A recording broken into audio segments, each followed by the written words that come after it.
Hey guys, it's Jenny Silver. For those of you who are looking to start a small business in the state of California, many of my subscribers have let me know that my longer, more detailed videos have just too many steps for them and they feel overwhelmed by the process. So I wanted to create for you a series of videos that breaks it down into simple, small, actionable steps that you can complete without getting too overwhelmed as you undergo officially starting your small business in the state of California.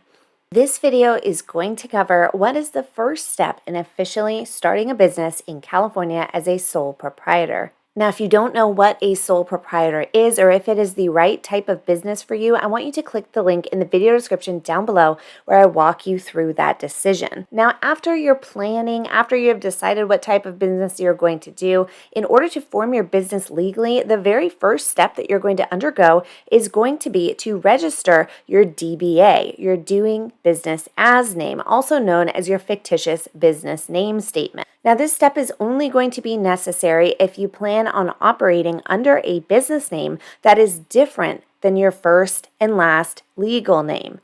If you're operating under just your first and last legal name with nothing else added, then congratulations, your first step is already complete.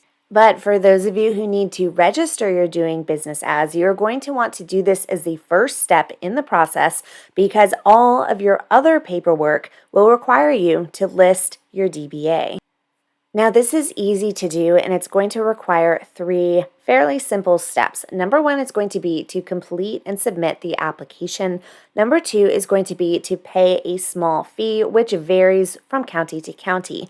Number 3 is going to be, in most counties, you will be required to follow the recorder's instructions to publish your DBA in a local newspaper.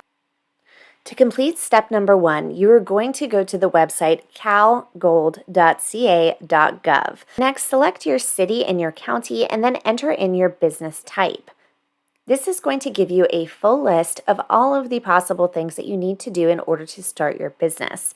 Scroll down until you see Fictitious Business Name or DBA statement, and then click the link that's provided. Now, this is going to take you directly to your own unique city or county application for filing your fictitious business name statement. Here's the same application, but for a different county. So you can see it's a different form, but CalGold will link you to the correct form for your county. Now, what you need to know here is that you will need to select the type of business entity that you are, or it's going to ask you for business conducted by. You will either select sole proprietor or individual since you're filling out this application as a sole proprietor. Now, once you have submitted the form and you have paid the fee to file your fictitious business name statement, you are required in most counties, but not all, within 30 days of filing to get your statement published in a newspaper, which is in general circulation in the county, stating that your fictitious business name was filed. Now, there are some specifics here, but what you need to know to keep this simple.